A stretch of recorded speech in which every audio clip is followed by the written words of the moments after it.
Hi, I am Valerie Clausen, and this is my data protocol for AEP 858. So I thought it would be good to start by just presenting the staff with any sort of data that we want them to look at and analyze, and then give them this recording sheet. There are 6 steps that they would need to fill out. The first one is just to simply observe what is the data saying. Is there anything surprising or any noticeable patterns?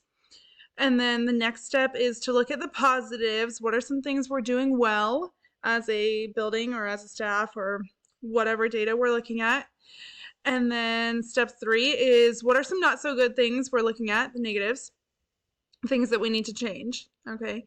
And then step 4, I think that teachers are always really quick to be able to identify what administration needs to be doing differently in order to address problems.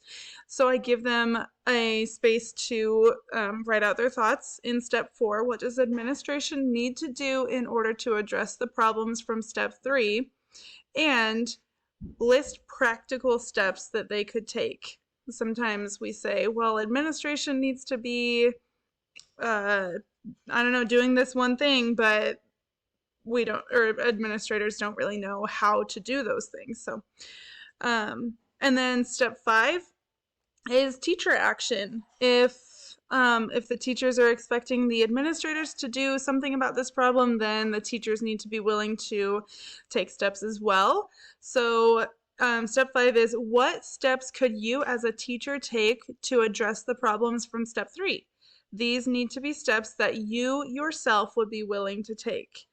That way teachers are not saying, well, all these other teachers need to be staying after school every day working on their plans, because that's not something that most teachers are willing to do themselves. And so they need to make sure that this is something that they themselves are willing to do. And then the last one is just additional comments, anything that the teacher is wanting to have addressed during staff meetings or anything like that.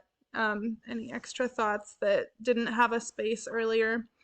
So that is my data protocol, and I think that if teachers were presented with something like this and they understood that this is how we analyze data at the school, then they will know what to expect each time, and they will have their ideas and questions ready to go. So yeah, thank you for listening.